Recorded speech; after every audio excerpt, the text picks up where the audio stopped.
All right. All right, we're back. Jeez. All right, so it's going to take me just a second to actually get everything else up and running. I just went straight with that. So yeah, so Fargo, North Dakota. I think it was Fargo. It could have been Minot. We're playing this festival that's in a mall with like 8 screamo bands, and yeah, which was. I wish Eric was here because I'm certain that he must have a whole bunch of memory, like or Jim. I just wish some of the other bandmates were here because the thing is that like, because each of us had our own very silly impressions of like of this whole thing. Actually, one of the great things about here, hold on, I'm bringing up the chat. I don't have the chat up just yet. So if you're writing. There we go. If you're right. Oh wait, hold on. Okay. Dooga dooga dooga dooga dooga dooga doo. And so yeah, in fact, we stayed at like a Motel 6 because that was like the cheapest place for us to stay. So we would often stay at a Motel 6. We would get a thing with 2 beds. 2 guys would share. Each guy would like somebody would share beds. And then I would usually stay in the van just to kind of make sure our stuff was safe so and I remember we found this little plastic My Little Pony that we called Butch, and Butch was with us for like 6 or 7 years. Like Butch was like our little tour mascot that we found actually in Fargo, North Dakota. We didn't find it at the Motel 6. We actually found it at a Waffle House. We're like yeah, Waffle House. It's funny because in California there are no Waffle Houses, so we became a big aficionado of Waffle Houses, sort of all across the country. So we're playing this show, and it's like literally just nothing but screamo bands. All of them are screamo bands. Like every single band's a screamo band. So we're like, oh, this is gonna be a train wreck. And then we started playing, and people were jumping around. And they're like, yeah, this is amazing. And we're like, hey, this is cool. Like this. And then afterwards, like a bunch of the bands came out and like, oh, that was amazing. And they bought a bunch of merch and they were like total sweethearts. I'm like, why are you like, what? Thank you guys. That's awesome. Why are you screamo bands? You know, I think it's just like, it's like, if you're into like, yeah. Anyway, I still don't understand that. Like I still don't understand that whole, you know, anyway. Okay. So,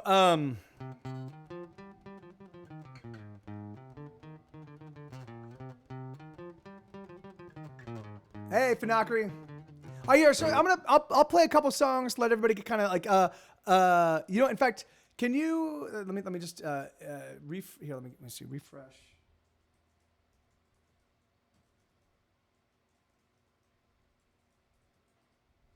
All right, so I'm gonna wait until people are back up and running because I just suffered from a blue screen of death, Funakri, so I'm just kind of getting back up. Let's do this one and let's do this one. All right, so I'm gonna play a few songs till we get everybody back up and running, and then we'll get back into the storytelling. But this is a song called "Rock and Roll Casualties." This is a brand new song. It's not on any record.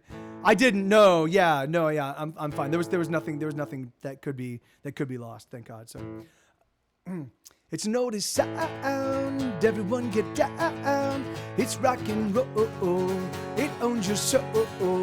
It makes you move to the beat and groove. Makes you shake your butt, can't get enough.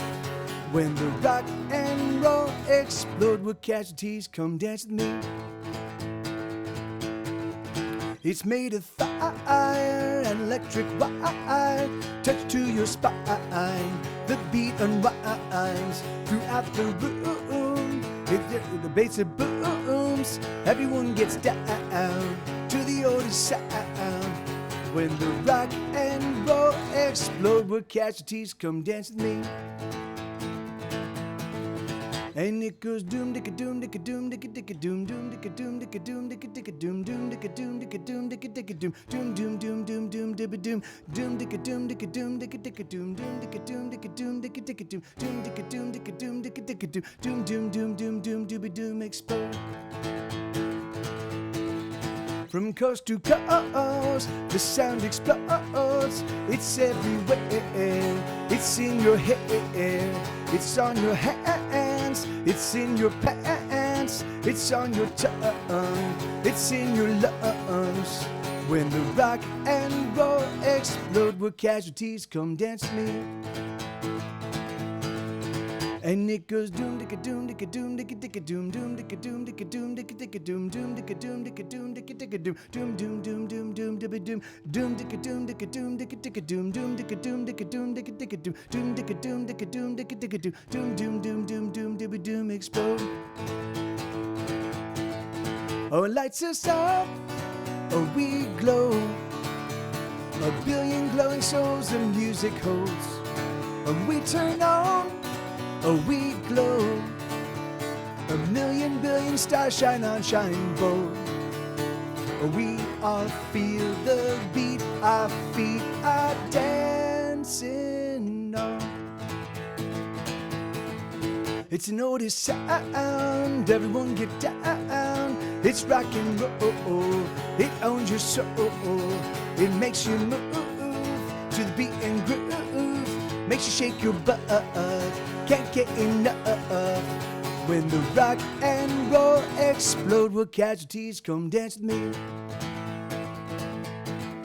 And it goes doom dicka doom dicka doom dicka dicka doom doom dicka doom dicka doom dicka doom dicka dicka doom doom dicka doom dicka doom dicka dicka doom doom dicka doom dicka doom dicka dicka doom doom doom doom doom doom dibba doom doom dicka doom dicka doom dicka dicka doom doom dicka doom dicka doom dicka dicka doom doom dicka doom dicka doom dicka dicka doom doom doom doom doom doom dibba doom doom doom doom doom doom dibba doom doom doom doom doom doom dibba doom explode.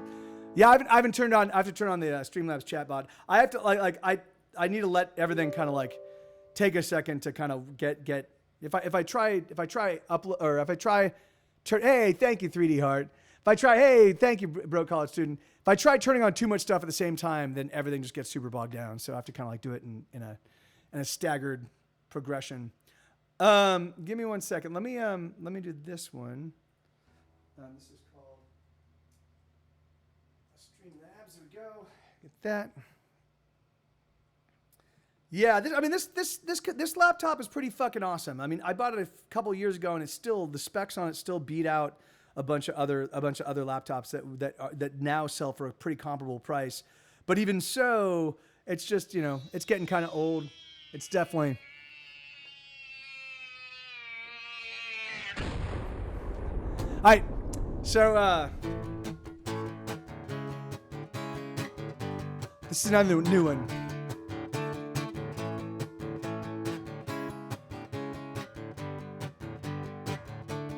Right on, Elix. Thank you, sir. You be well, man. Good to see you. Thanks for being here, man. Thanks for helping me with all the trolls. There's a lot of trolls today for some reason. Everything I say and everything I do only serves to just annoy you. And everything I am, every tiny bit of me, contributes to your misery. Uh-oh, we're so bad together. Uh-oh, we are. Uh-oh, but we can't do better. Uh-oh, we are bad hearts. We're a record that's been broken, playing on your junk patroller, spinning round and round and round and round. We're a wreck about to happen, failing hands as cars start crashing, orchestrating deathless chaos sounds.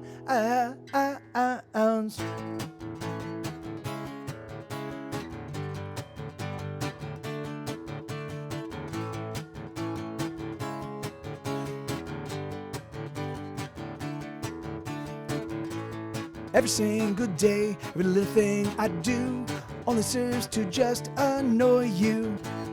Every word I say, every sentence that I speak only makes you freak out. Uh-oh, we're so bad together. Uh-oh, we are. Uh-oh, but we can't do better. Uh-oh, we are bad hearts. We're a bundle of explosives rigged to blow so damn atrocious. Body parts keep flying everywhere. We're a plague of grand contagion. Eyes are bleeding, balls are raging, bloody pus disgusting here and there. air, air, air, air. Do-do-do-do-do, do-do-do-do-do, do-do-do-do-do-do-do-do. Uh-oh, uh-oh, we're so bad together. Uh-oh, we are. Uh-oh, but we can't do better. Uh-oh, we are bad hearts. Uh-oh, we're so bad together. Uh-oh, we are.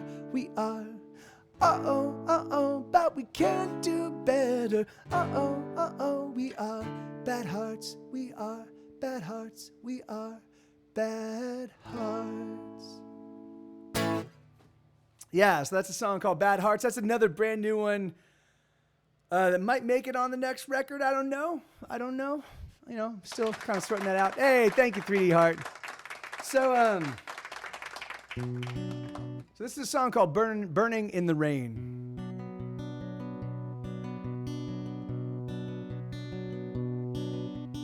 Rain falls, oh, another gloomy day.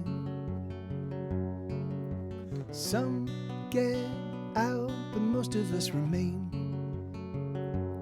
in the cold, in the same rainy day.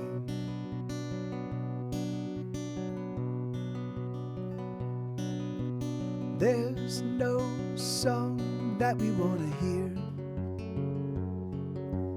Oh, rain falls, deafening our ears. The wind is sheer, and we remain in a rainy day. Oh, the fire in my heart is tearing me apart, and it's burning me down. And oh, the fire in my head is raging as it spreads, and it's burning me down, down, down.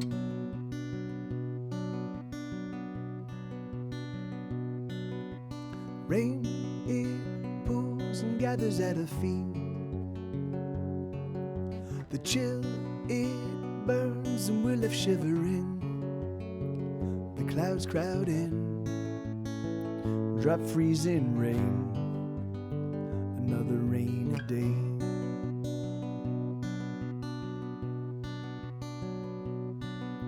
Soft it falls, the kisses on her lips, cold as ice and splashes as it hits. It numbs our eyes, it numbs our face, this rainy day. Oh, the fire in my heart is tearing me apart, and it's burning me down. And oh, the fire in my head is raging as it spreads, and it's burning me down, down, down.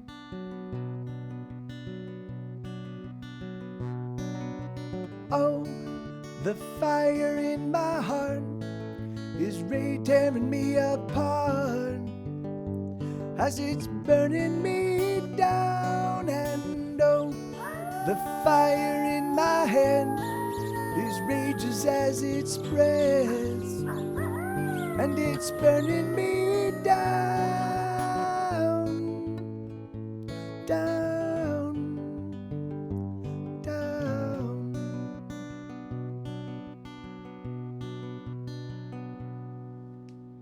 Hey, yeah, right on. So that's a new one called "Burning in the Rain." I need to play that one with a little more frequency. Sometimes.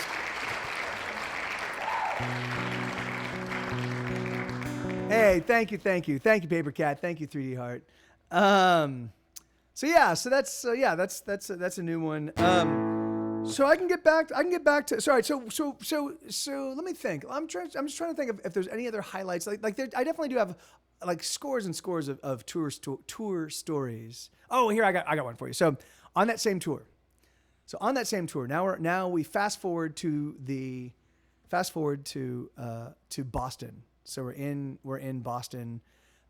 This is the first show we've played in Boston in a long time.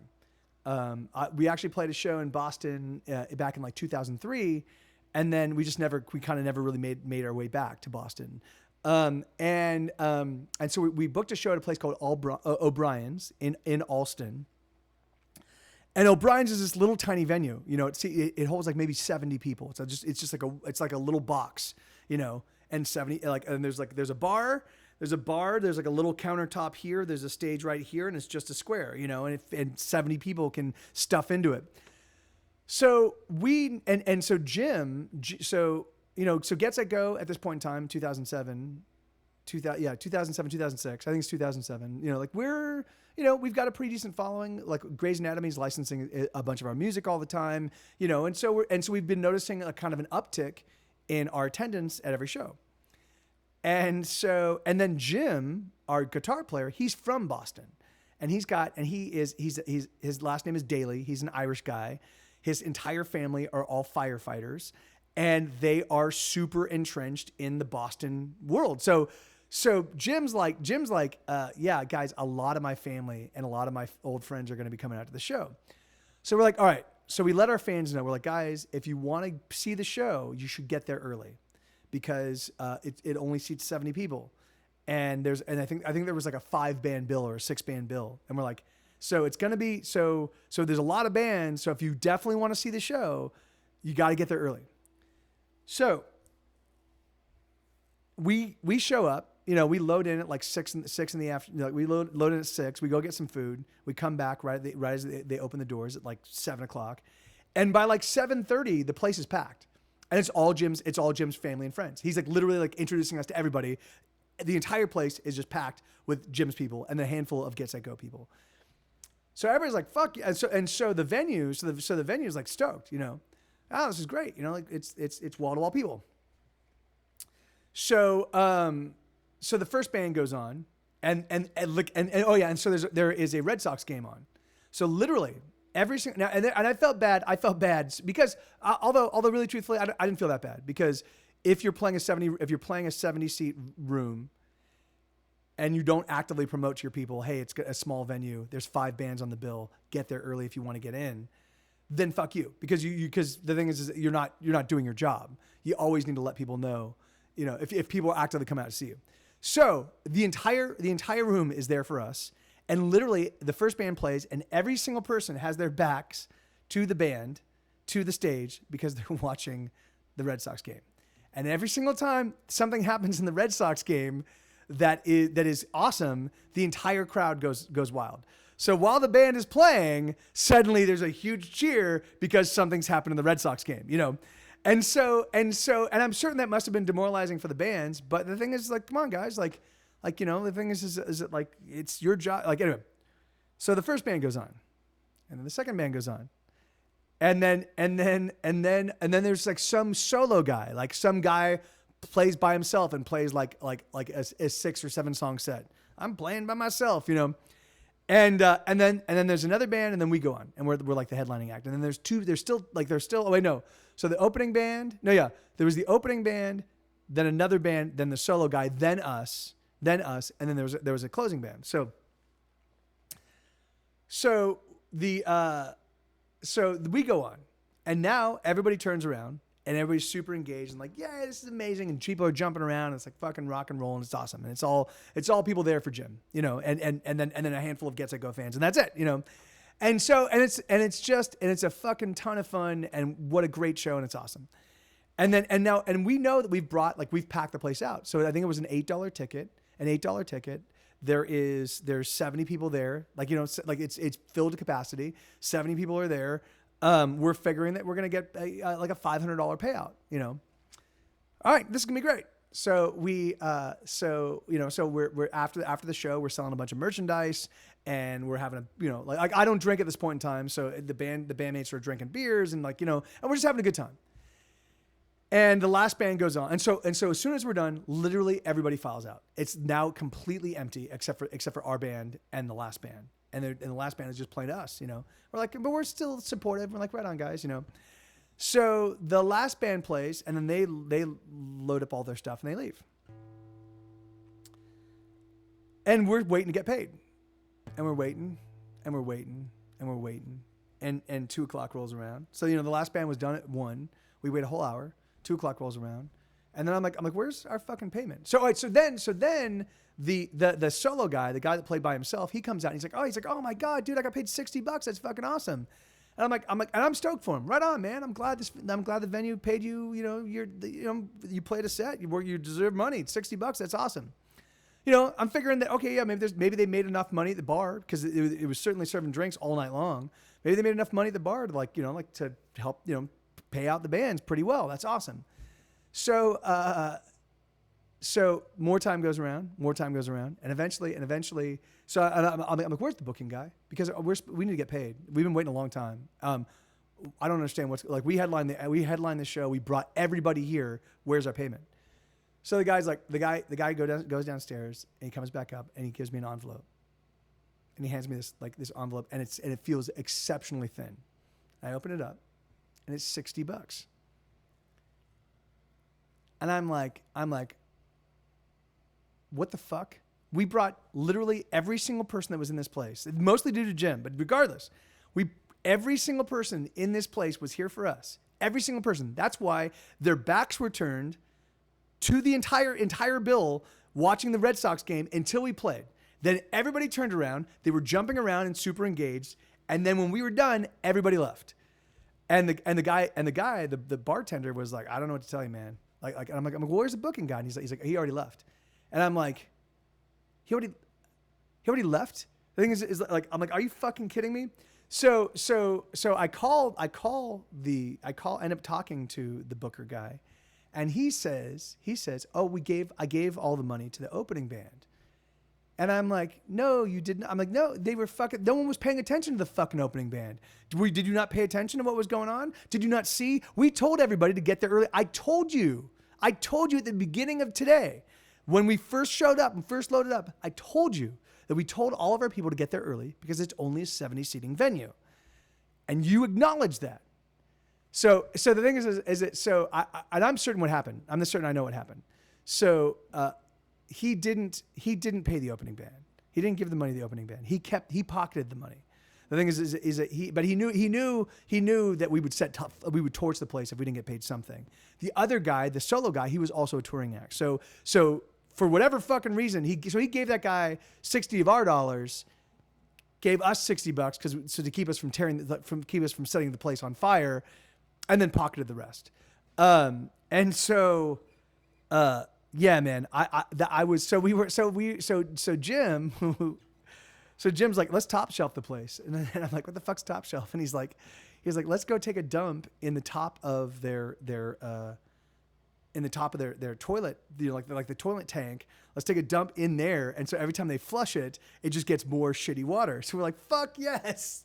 Let's go fucking top shelf these guys to fucking make them pay for fucking stealing fucking $540 from us. Upper deckers, yeah, upper deck. No, we were talking about all the different ways upper decking, and yeah, so that did come up, but he called it top shelf, but we did mention that upper deckers was another way. So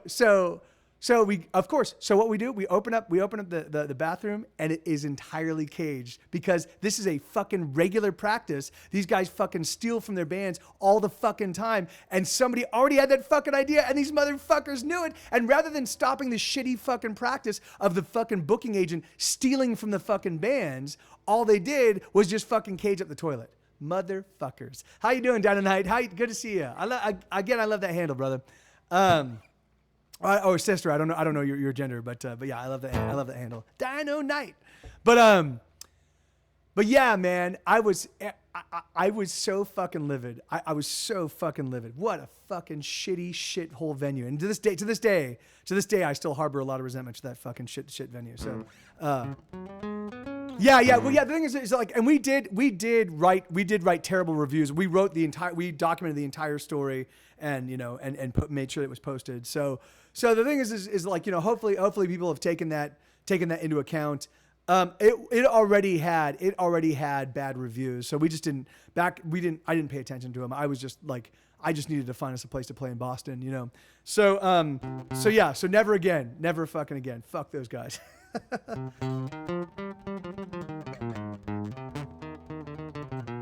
So all right, so let me think. What other fun tour stories? So this is another tour later on. In fact, I could tell even more stories about that tour, because of course we spent the first 2.5 weeks of that tour driving through snow. So by the end of that 2.5 weeks, I was like a master snow driver, no problem. So then, and then we make it to the East Coast, and we play our show where O'Brien steals from us. We play a show at the Knitting Factory, which is a really fun show. And then we head down the coast, and we're gonna play a show. We're gonna play a show at Back Booth in Florida, and along the way we've got a day off, and we're in Georgia, and our bass player Colin, he's like, guys, if we've got a day off, let's go to Athens. Like, let's go to Athens, Georgia, because that's where REM's from. Like, let's just go and hang out and see what it's like. So we're like, fuck yeah, let's go do it. So we drive to Athens, and we find this cool coffee shop, and they've got a stage, and we're like, hey, we're the band Get Set Go.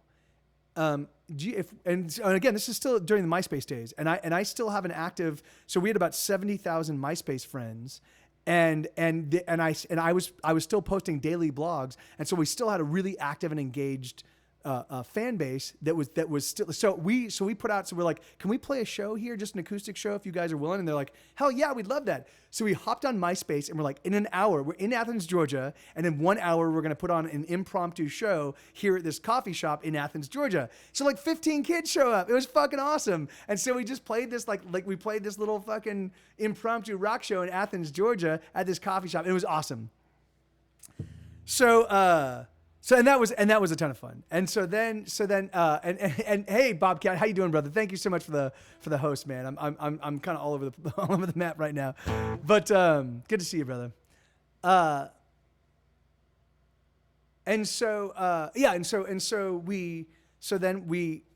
we were continuing down the coast. I think we played a show. We played a show in Charlotte that was like no one was there. It was a pretty. I mean, this was the very first tour where I realized, oh yeah, we don't really have a solid Southern draw, But I didn't know. Like, that's the thing is because I was still doing.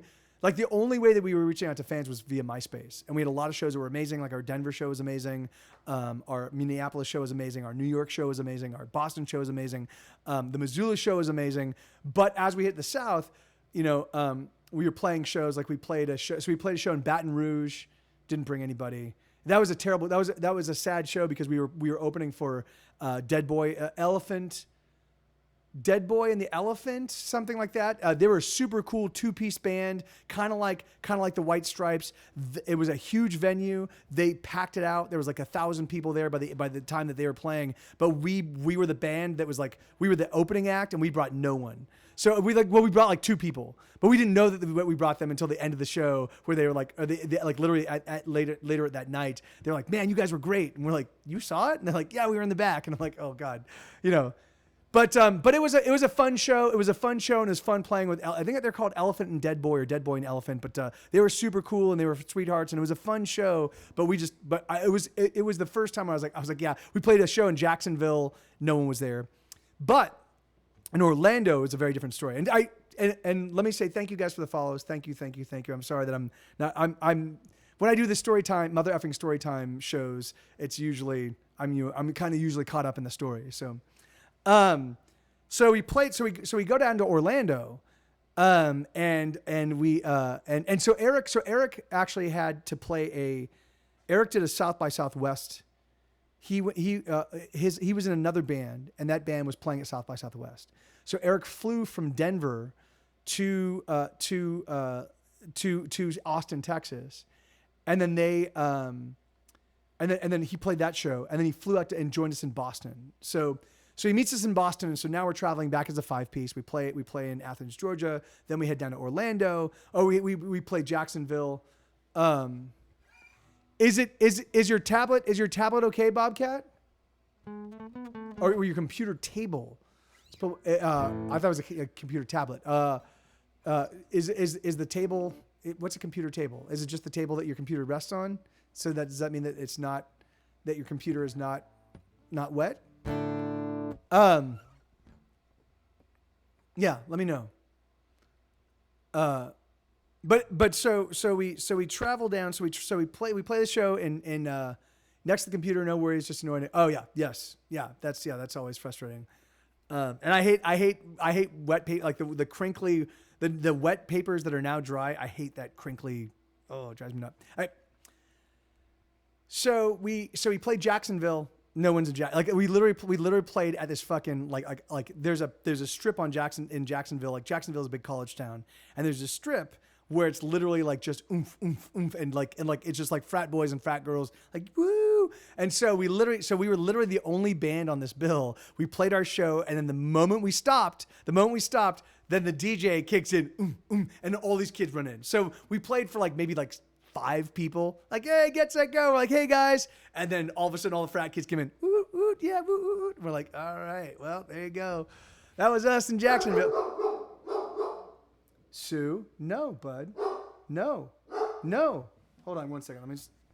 No, you come here. No, come here. Come here. Come here. Come on up. Come here. I'm getting the puppy to come up here because I don't want him barking. Come here. Come on.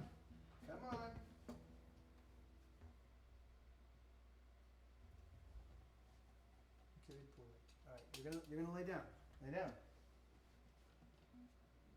Now you want to come say hi? Hey everybody, this is Sue. Oh, good boy. He is covered in little burrs. We did a walk today, and I forgot about the burrs, and yeah, he's 2 years old. So yeah, he was about that big. He was about 6 pounds lighter at 1 year. He's a huge dog. He's 2 years old, and he's about 110, 112 pounds. He's good. He'll be probably about 120 when he's 3. So. Yeah, he's mostly Great Pyrenees, and they're pretty big dogs. So, yeah. That's very funny. When I was walking him, he was maybe about 1.5. I was walking through this park, and some guy's like, "Is that a dire wolf?" And I'm like, "Hell yeah." That's awesome, Mountain Dewer.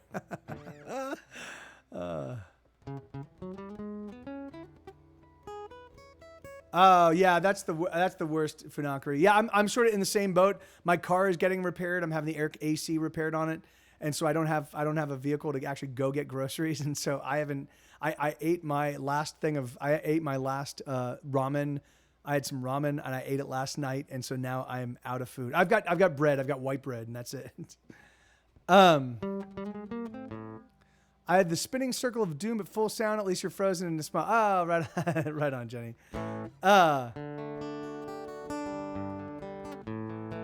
Yeah, that certainly. Well, Sue's a pretty darn close, Diego. So, oh wait, hold on.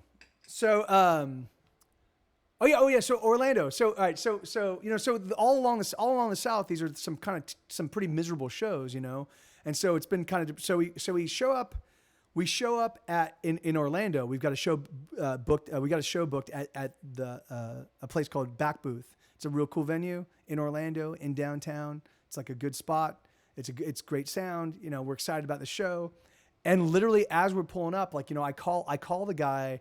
I call the booker just to make sure, kind of figure out what our sound check time is. I'm assuming 4:30, and he doesn't call me until about 5 o'clock.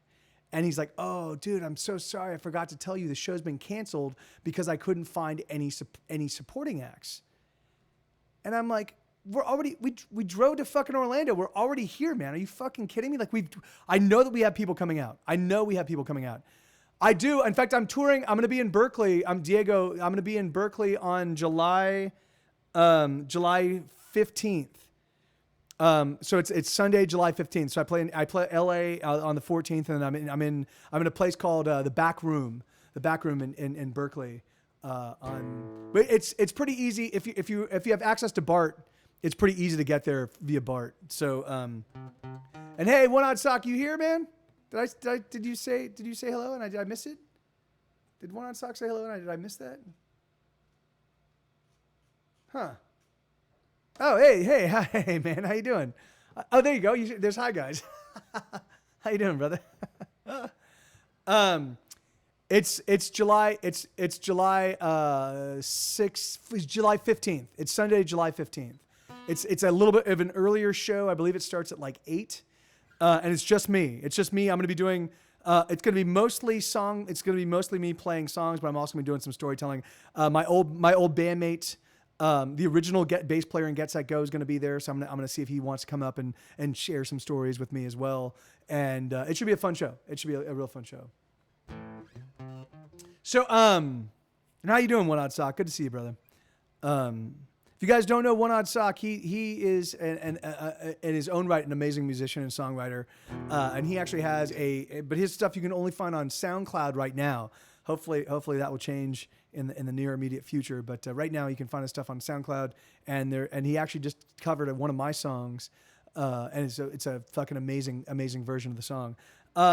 Can you throw the link to your SoundCloud again for us, One Odd Sock? Unless Bobcat, you have it, but if not, then yeah. Oh, here, let me. So yeah, oh yeah. So the booker at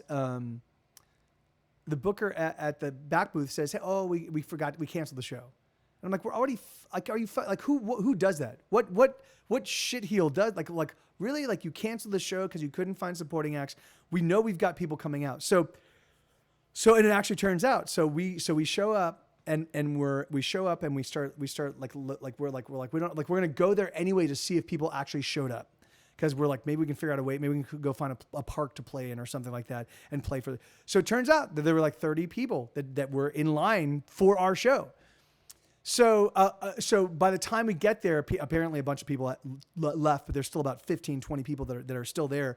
And we're like, "Guys, we're sorry the show's been canceled." But so as we park, we're like, "Oh, there's a fucking parking structure right here." We're like, "If you guys want, come with us. We're going to go fucking we're going to put on a show for you in the parking lot. So come out with us." So they came out. So they're like, and you can actually find video and you can find images of this on the internet.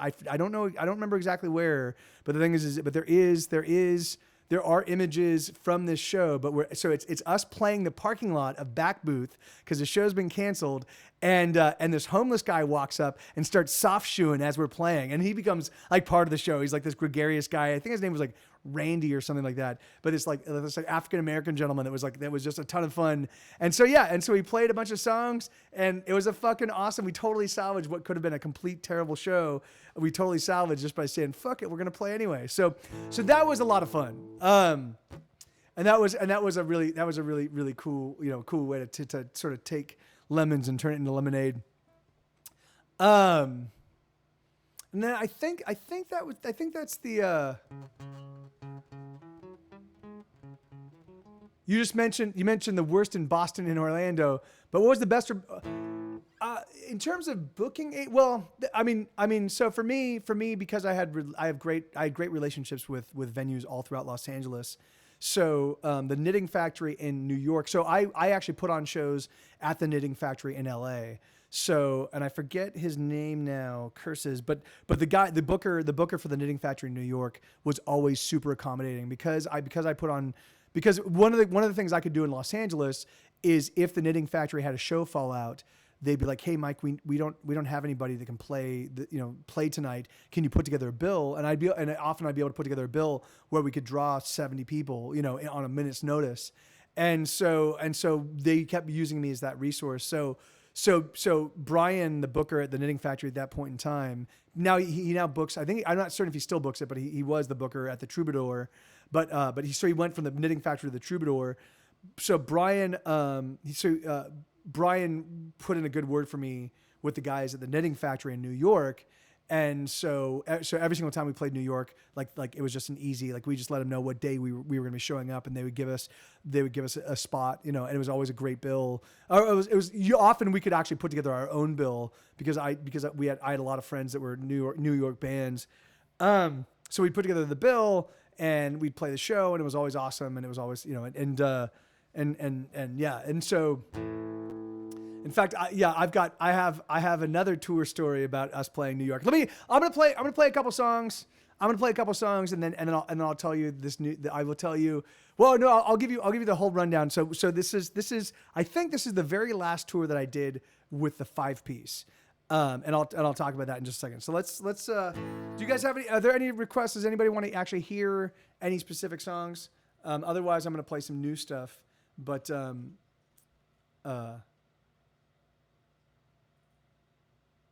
here we go. So this is a song called, I'll play this one. And I'll play. I haven't played Automated Man in a long time, so let me do that one. Hold on. All right, I'll play 3 songs. I'll play this one, and then I'll play this one. All right, I'll start with Automated Man.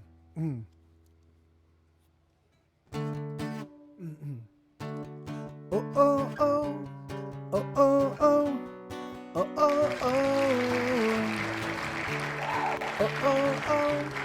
Oh, oh, oh. Oh, oh, oh. I think I've been feeling down, but I can't tell I'm not around. My body's here, but I have disappeared. Now I'm just keeping at it, automatic with bad habits, racing through the motions and the years. I'm so sorry to admit I'm an automated man. Keeping to my automation, I don't understand where I went wrong in love. Oh, oh, oh, oh, oh, oh, oh, oh, oh. I trace the route throughout my day and everything remains the same. Every day a repeat of the past. The minutes they accelerate, I race through every single day. Not a single moment made to last. I'm so sorry to admit I'm an automated man. Keeping to my automation, I don't understand where I went wrong in love. Oh, oh, oh, oh, oh, oh, oh, oh, oh. Trapped in my chest is a heart I can't rest it out. Oh, oh, oh, oh, oh, oh, oh, oh, oh. And locked in that heart is a love that's been falling apart. Oh, oh, oh, oh, oh, oh, oh, oh, oh. I feel like I've been breaking down. My clockwork parts are spinning around. My routine is suddenly a chore. The edges of my day are frayed. The minutes of my hours weigh heavier, increasing evermore. I'm so sorry to admit I'm an automated man. Keeping to my automation, I don't understand where I went wrong in love. Oh, oh, oh, oh, oh, oh, oh, oh, oh, oh, oh, oh, oh, oh, oh, oh, oh, oh. So yeah. Bite my glorious golden ass. Thank you, Bobcat. All right, yeah, I can play Like Hurricanes as well. Give me 1 second. So this is another new one. So I have about 70 new songs for the next record that I'm not even going to really be able to begin. I'm going to start recording it.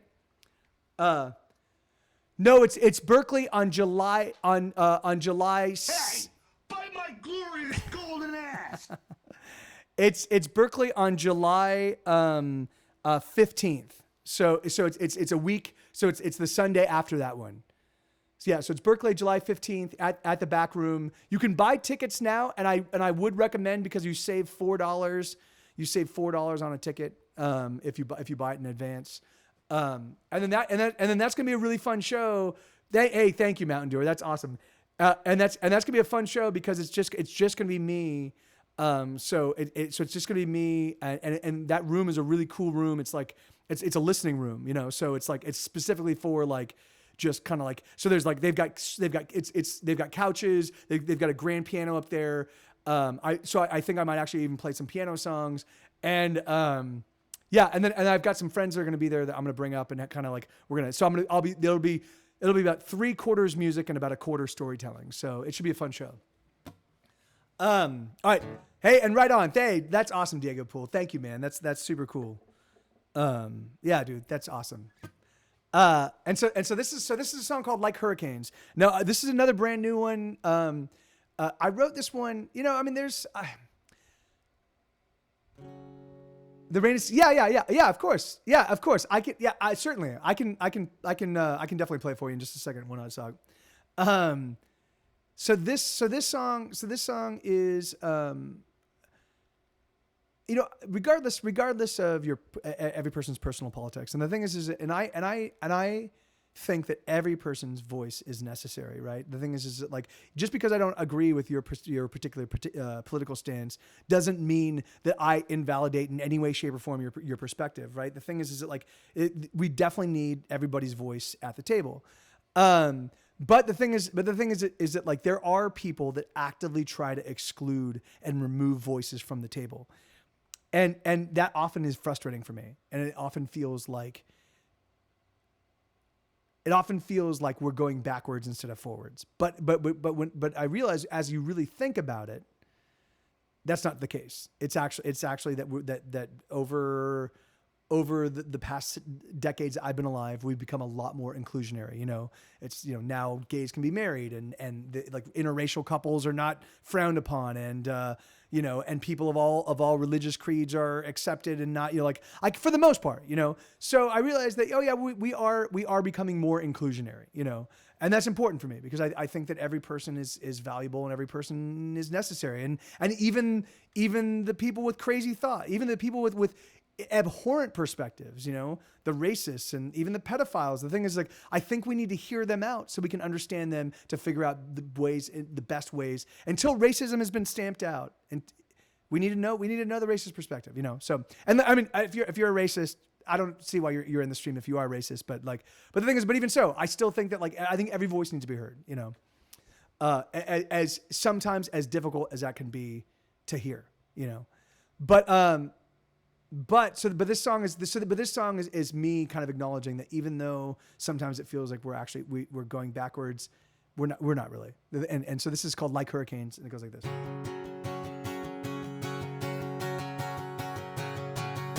We're gonna fight back like firefighters, fighting fires, pushing back the flames. We're gonna dig in like old trench warriors, launching mortars. Every day's the same, and even though they come at us with all their might, there's just no breaking us, or we won't break tonight. We're gonna press on like hurricanes, they can't contain our fury nor our wrath. We're gonna roll on like armored tanks, so up the banks we'll carve our own damn path. And even though they try to stop us with all their arms, they'll keep losing ground as we're making up the yards. There's no stopping us from walking. There's no holding us back. There's no keeping us from creeping forward. We're not going back. We've got fury in our hearts and love that that makes us hard, and we're never gonna give an inch to bullies such as you. We've got diamonds in our eyes and steel in our spines. We're gonna do everything we must do to bury you. We're gonna roll in like clouds of thunder, thunder and lightning, sleet and hail and rain. We're gonna crash in like vast tsunamis, crashing over and drowning everything. And even though they try to stop us with all their hearts are small and they break apart easily. There's no stopping us from walking. There's no holding us back. There's no keeping us from creeping forward. We're not going back.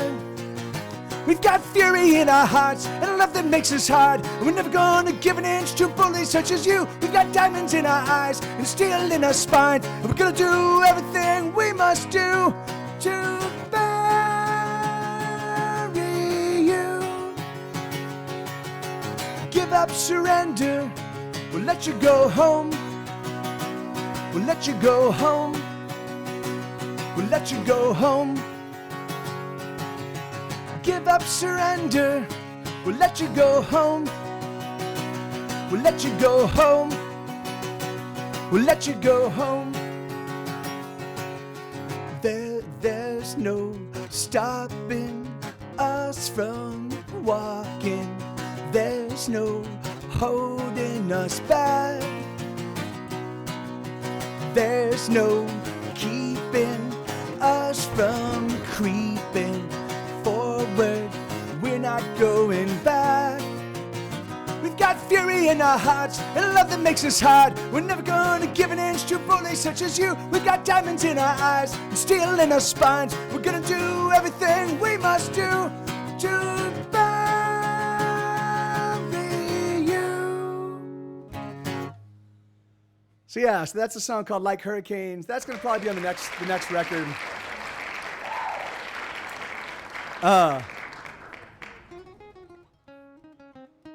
Hey, thank you, 3D Heart. Yeah, I do know Diego Poole. I do know that there are a bunch of people that are planning on coming out. I've already had a bunch of fans and friends reach out to me saying they're planning on coming to the show. So hey, thank you, Vic. Thank you. And Callum Barker 999. I probably could, man, but I don't, because I'm Mike TV. I'm in a band called Get Set Go. I've got 14 albums in stores. I have hundreds of my own songs, and I only play originals. That's just what I do. So, but you're totally welcome to stick around and check out the show. This show is a little bit different than normal because I'm mostly telling road stories. I'm playing a couple songs between the stories, but I'm just mostly telling stories about my times on tour. So, but this is a song. This is another new one called "Living Like We Should." This one I wrote.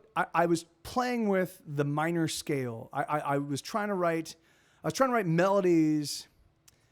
I was trying to write a melody that at first listen was not super catchy, but upon repeated listening to it, it kind of like, well, you'll see. So, but it goes like this.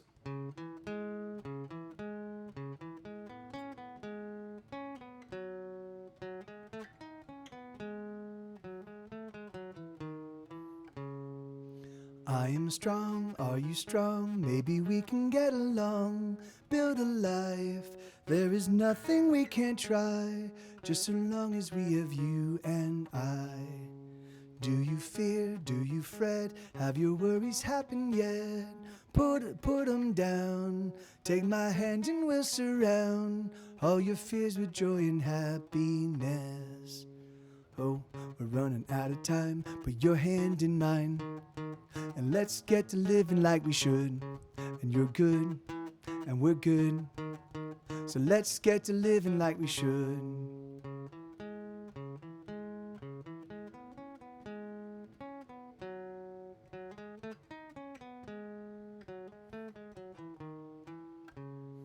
Take a breath, just relax, open up and stretch your back.